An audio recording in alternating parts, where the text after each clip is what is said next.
The year is over, and a shit ton of Magic cards got released this year. From the first set of the year of Ravnica Remastered all the way to the finale set of Foundations, these sets all impacted formats in some way, but what set was the most impactful of 2024? The answer is not as straightforward as you might think. But what is straightforward is you subscribing to this channel, so scroll down and hit that subscribe button and leave a like too while you're there. And since you're there, why not comment below what your favorite set of the year was? Anyways, obligatory YouTube stuff out of the way, let's get to the good stuff. Let's start with the sets that released this year. We have Ravnica Remastered, Murders at Karlov Manor, Ravnica Clue Edition, Fallout, Outlaws of Thunder Junction, Modern Horizons 3, Assassin's Creed, Bloomburrow, Mystery Booster 2, Duskmourn, and Foundations. Of this list, there's a few you can get rid of right away. Ravnica Remastered is a reprint only set, so the only format it can possibly impact is Pauper. Even then, there are only 8 new commons, with the only card making any kind of impact being Judge's Familiar, and even then that's a pretty niche card.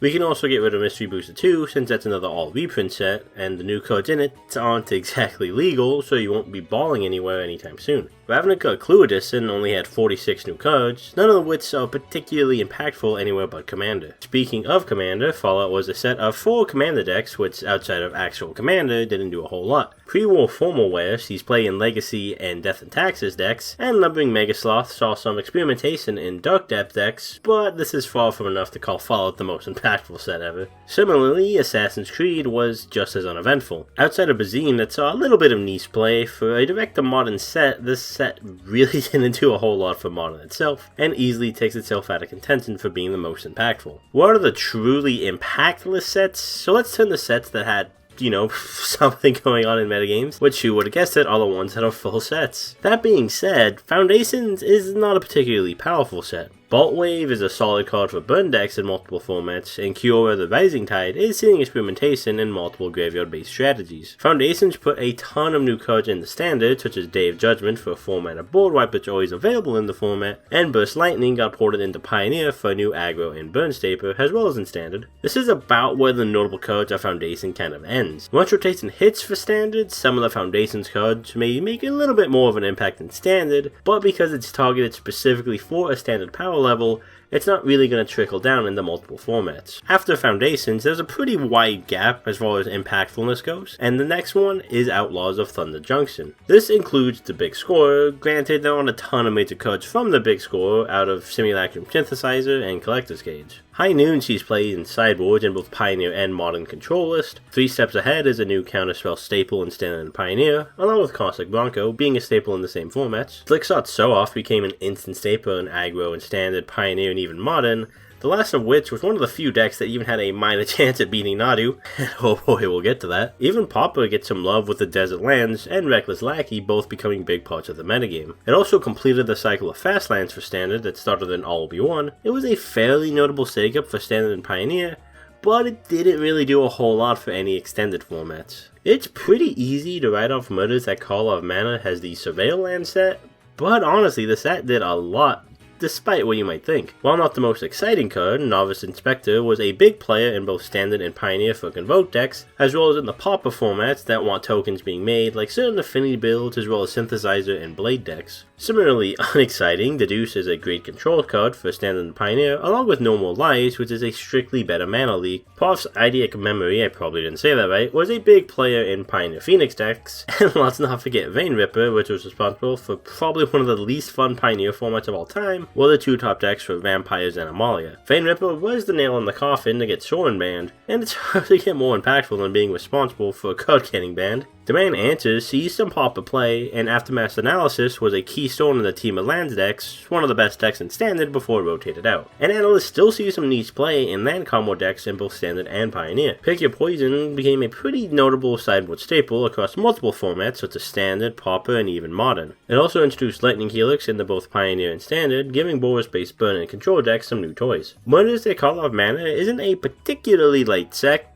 and it's mostly for a good reason. But to say it wasn't an impactful set in multiple metagames is a bit disingenuous. Honestly, as far as Pioneer goes, it might actually be the most impactful, but this isn't looking at strictly only formats, it's looking at the broad spectrum. Duskmourn is something that took up Standard a ton, and saw some cards that trickled down into a lot of other formats. The Enduring and Overlord cycles are both very strong, with almost all of them seeing Standard play one way or another. Optimistic Scavenger gave new toys for Aura decks, and speaking of, Sard Mage's Rescue, and especially Sheltered by the Ghost, help those same kind of decks. Flip is a solid board wipe seeing play in both Standard and Pioneer, with No Other Run being an enchantment-based removal that's also a part of those two formats, being a new top card for removal in enigmatic decks in Pioneer. Unholy Annex pushed black-based demon decks to the forefront of Pioneer and Standard, giving both them draw power and burn, backed up by Unstoppable Slasher, also in Duskmourn, to really drain your opponents quickly. Clockwork Percussionist and Grab the Price both played Pauper Splashes in both aggro and burn decks respectively. Fear of Missing Out is also seeing a ton of experimentation in various graveyard-oriented decks in both Standard, Pioneer, and even Modern. Landline of Resonance wound up eating a Standard best of one ban on Magic Arena, but it's honestly not too savvy in both Standard and Pioneer. Dreaming Nemesis is a new aggro staple, especially with how easy it is to permanently shut off life gain, which is a bane of aggro decks. Kaido of Bane of Nightmares made Ninjas a viable Pioneer strategy, and even sees play in Standard Dimir mid-range decks as well. A bit boring because lands are boring, but the Verge cycle is also very good, because they're untapped dual lands that you can very easily turn on. I also can't forget to mention Abhorrent Oculus, which very quickly became a cross-format staple, as probably the standout star of Duskmourn. And that leaves us with just two sets left for the title of most impactful, Bloomburrow and Modern Horizons 3. It's easy to say Modern Horizons 3 is the most powerful set, and I think it'd be very fair. But is it the most impactful for all of Magic? The legality of Modern Horizons 3 is only Modern, Pauper, Legacy, and Vintage, whereas Bloomburrow is legal in every format. As such, the reach of Bloomburrow is larger, but the overall power of Modern Horizons 3 is stronger. Not a ton of cards exploded out of Standard and Pioneer for Bloomburrow, but they were very meta-defining in those formats. For Standard and Pioneer, Bloomburrow is 100% the most impactful set, but for every other Eternal format, that title has to go to Modern Horizons 3. Looking at Bloomburrow first, the talent cycle just keeps getting better and better as more decks keep getting discovered with them. From Caretaker's Talent, to Innkeeper's Talent, to Artist Talents, there's hardly a bad one in the cycle. Biza, the Bounding Spring, has become a staple in control decks, along with Into the Floodmaw giving versatility in permanent bouncing. Mockingbird has made an appearance in many decks, copying other things, in both Standard, Pioneer, and even some Modern play, along with Valley Floodcaller being a key player in combo decks. Both these cards, Mockingbird and Floodcaller, also see high CEDH play for all you Commander players out there. I didn't forget about you, except I did. Iridescent Vinelasser makes the same appearance in different combo decks, as well as Lizard-based burn decks, along with Hired Claw and Gav Scaled Scorch. The combination of Scavenger's Talent and Ygritte Eater of All made Sacrifice decks a tier 1 deck in Pioneer by giving them an instant speed infinite combo if you have just 2 Cauldron Familiars. Let's not forget the amazing suite of red cards that redefine red aggro decks in the two formats. Heartfire Hero is the star of the show, along with Emberheart Challenger being a way to dig deeper with prowess, and Manifold Mouse a way to trigger both these cards. Bloomburrow has also done a ton for rogue decks, especially ones built around certain creature types like rabbits, bats, mice, and more. The land cycles are also really good too. Rockface Village is especially great, as well as Fountainport being a staple in multiple control decks and even mid-range decks. On to the more eternal side of things, let's turn our attention to Modern Horizons 3. Obviously Nadu is just one of the best cards ever fucking printed, being banned from Modern in only 2 months and from Commander just 1 month after. Nadu is often backed up by Springheart Nantuko, which gives you a constant source of new creatures to target for Nadu to basically guarantee you're drawing your whole deck. It's still play frequency and legacy for just how good it is. Of course, Energy took over Modern with cards like Arsenal's Pride, Guide of Souls, and Amperaptor all playing a part of it. The entire Boros Energy deck exists of cards almost exclusively from Modern Horizons 3 because they're just kind of that good. It also gave a boost to Eldrazi decks with Devourer of Destiny, helping control your top deck a little bit, along with Kozilek's Command giving more utility, and Ugin's Labyrinth giving Eldrazi just a free fucking soul land. Brasking Broochgeld combo has become one of the best decks in Pauper by being able to go infinite very easily, and the combo also became a solid Modern contender as well. Consign the Memory is a huge player in Modern, Legacy, and even Vintage for its power, and it's usually in the sideboard. Harbinger of the Seas gave Merfolk a boost along with other control decks in blue that don't normally have access to a Blood Moon. Refurbished Familiar boosted up Affinity decks in Pauper like it fucking needed it, And Modern Horizons 3 had Pauper's first ever preempted ban in Cranial Ram because he just knew how fucking busted it would be, because I mean, look at all the glitters. Warren Soul Trader created a new combo deck that just infinitely burns you using a combo with Gravecrawler. Flayed sees a ton of play in various control and aggro decks. Sneaky Snacker pushed Rakdos Burn at the top in Pauper, and Writhing Chrysalis gave a boost to Brood Scale combo and grew ramp decks in that format. Vexing Bauble doesn't actually really see a lot of modern play, but it does see a ton of play in Legacy and even Vintage with how many more free spells are running rampant in those formats. Tamiyo, Inquisitive Student, also sees a ton of play in Legacy Tempo decks and Breach and Control decks in Modern. While Monsoon Mage pushed Storm decks to the top of the metagame in Modern, and all the double-face cards with lands on the back made Belcher significantly stronger. But perhaps the most impactful card overall in Modern Horizons 3